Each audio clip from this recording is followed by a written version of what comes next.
नमस्कार। आज हम चीन के कर्ज कूटनीति की चर्चा करेंगे। इस इसको समझने के लिए सबसे पहले चीन की बैंकिंग व्यवस्था को समझना होगा। चीन में डिपॉजिटर रेट ऑफ इंटरेस्ट जो है वो 1.5% है और जो लॉन्ग टर्म जो फिक्स डिपॉजिट होता है उस पर 2.95%। भारत की तुलना में ये काफ़ी कम है। भारत में जो सेविंग अकाउंट होते हैं उसमें 4% और जो आप फिक्स डिपॉजिट की ओर जाते हैं तो वहाँ पे 6% और उससे भी ज़्यादा 6% से भी ज़्यादा कुछ बैंक देती है। अब इस व्यवस्था को समझने के लिए चाइना की जो स्ट्रॉन्ग बैंकिंग सिस्टम है इसके ऊपर प्रकाश डालना चाहिए। भारत में एक पैरेलल बैंकिंग व्यवस्था है जिसमें लोग पैसे सूद में लगाते हैं,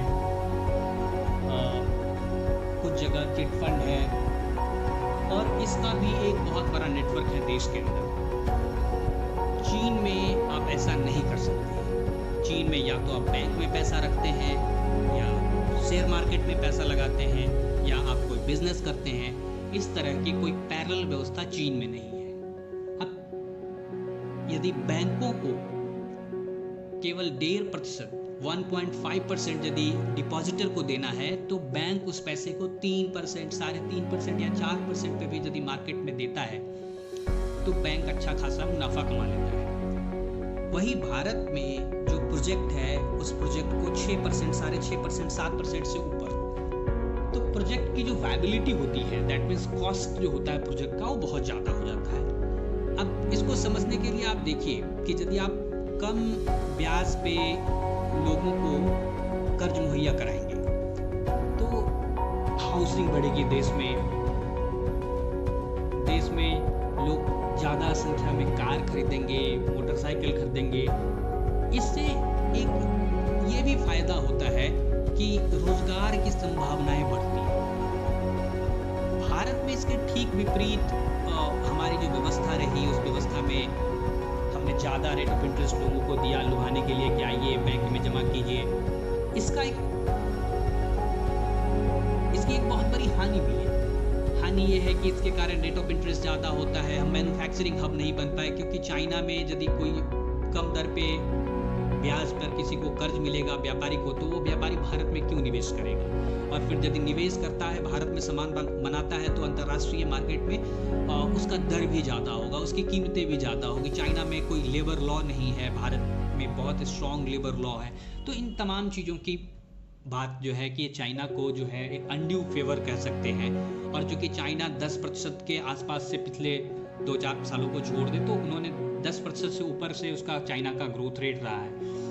और इंटरनेशनल एजेंसी जो है, चाहे IMF हो चाहे वर्ल्ड बैंक हो, उसके ऊपर उनका कोई ध्यान नहीं है क्योंकि यदि देश की गति विकास की गति 10% से ज़्यादा है और वैसी स्थिति में जो डिपॉजिटर है उसको 1.5% या उससे भी कम यदि इंटरेस्ट मिलता है तो ये तो गलत है, मेरे हिसाब से गलत है।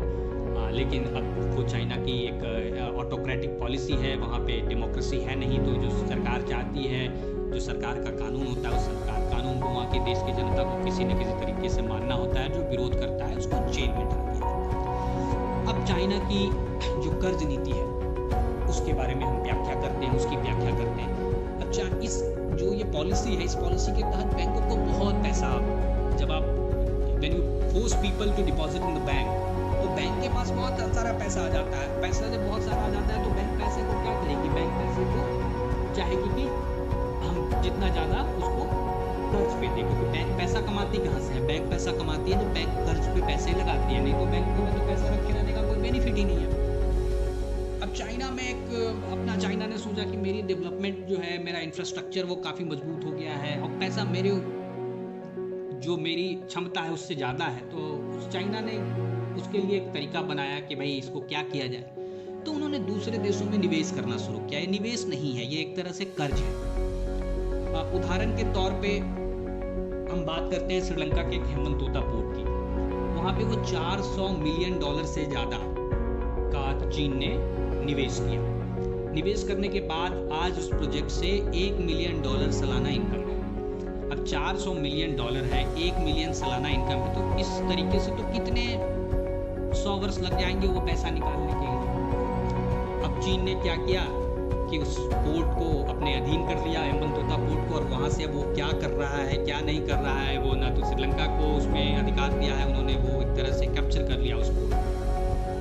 तो ये चीन की जो कर्ज की जो कूटनीति है, इस कूटनीति को समझने के लिए मैंने एक उदाहरण दी। अब आते हैं, चीन ने वर्ष 2013-14 में एक प्रोजेक्ट शुरू किया जिसका नाम उसने रखा बेल्ट एंड रोड इनिशिएटिव। अच्छा, बेल्ट एंड रोड इनिशिएटिव जो है ये व्यापार को, सड़कों और समुद्री मार्गों से सुगम बनाना है ताकि सीमलेस ट्रांसपोर्टेशन हो सके। चाइना एक बहुत बड़ा मैन्युफैक्चरिंग हब है, तो उसके सामान विश्व के दूसरे देशों में जा सके बहुत आसानी से। इसके लिए रोड का निर्माण है, कुछ जगह पे जो पोर्ट्स बन रहे हैं, पोर्ट का निर्माण है। वर्ष 2013 के आसपास, 13-14 में उन्होंने इसका पूरा खाका तैयार किया।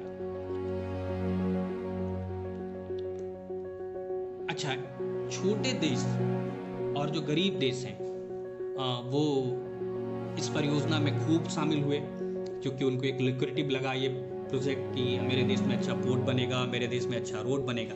अब आपको एक चीज़ समझने की ज़रूरत है कि जब भी आप कोई पैसा निवेश करते हैं तो प्रोजेक्ट की एक वायबिलिटी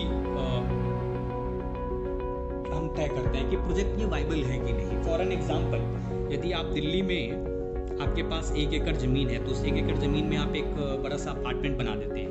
तो अपार्टमेंट बनाते हैं तो उसको आप, जैसे ही अपार्टमेंट आपका पूरा होगा, आप उसको किराए पे चढ़ा देते हैं। लेकिन आप एक सुदूर गांव में जाके एक अपार्टमेंट बनाए, 20 मंजिला अपार्टमेंट, तो फिर वहाँ पे ये चीज़ें आपको प्रॉफिट नहीं देंगी। चीन वही करता है।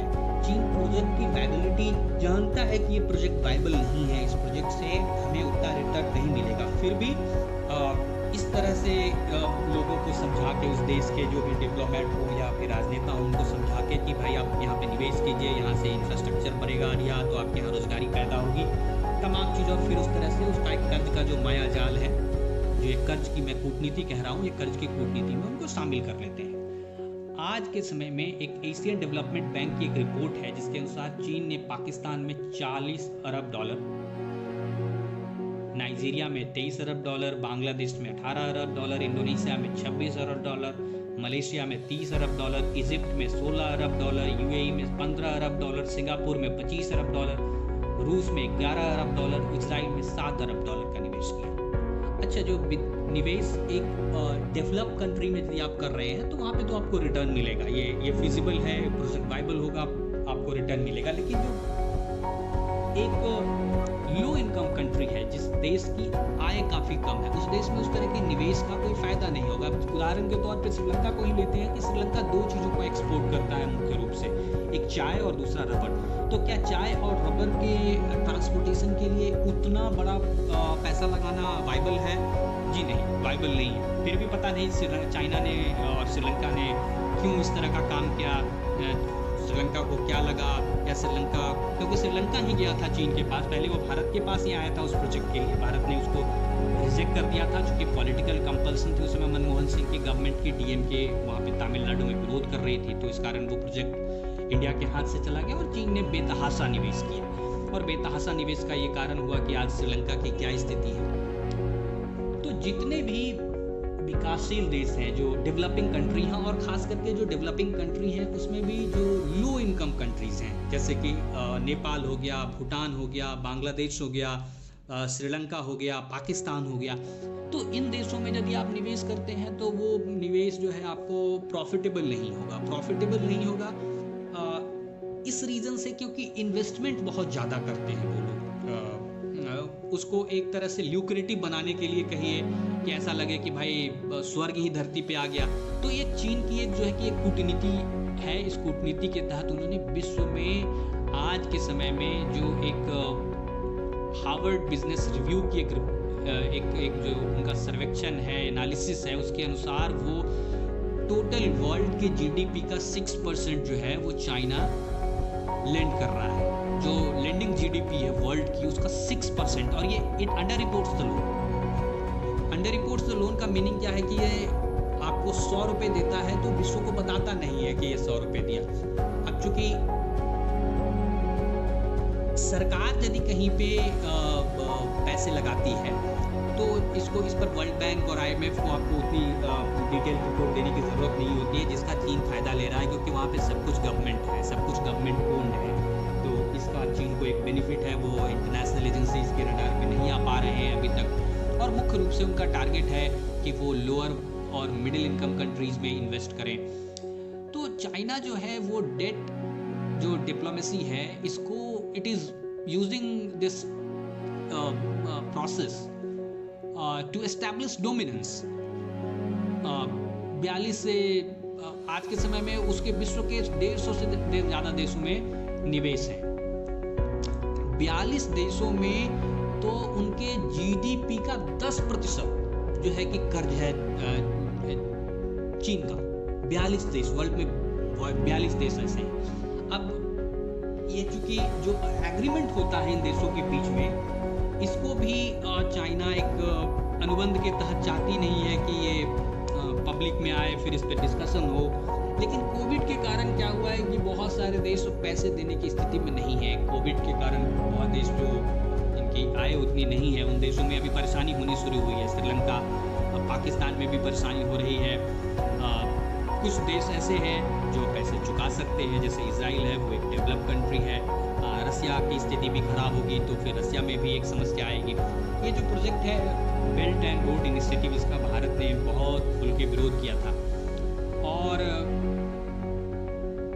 चीन लगातार इन देशों में जो इस बेल्ट एंड रोड प्रोजेक्ट के हिस्सेदार है उसमें जमकर निवेश किया है। लेकिन ये सारे निवेश जो है ये कर्ज है, और कर्ज की तो फिर आपको कर्ज यदि आप नहीं दोगे तो तगादा करना, तो जो भी तगादा तो चीन करेगा, वो चीन तगादा करेगा। चीन को वो पैसा मिलता है कि नहीं मिलता है, और यदि नहीं मिलता है तो उस स्थिति में चीन क्या करता है? चीन क्या उस एसेट को सीज करता है या फिर उसके लिए क्या लाता है? ये देखने वाली बात है। हो सकता है कि इससे चीन की अर्थव्यवस्था भी चरमराए आने वाले दिनों में।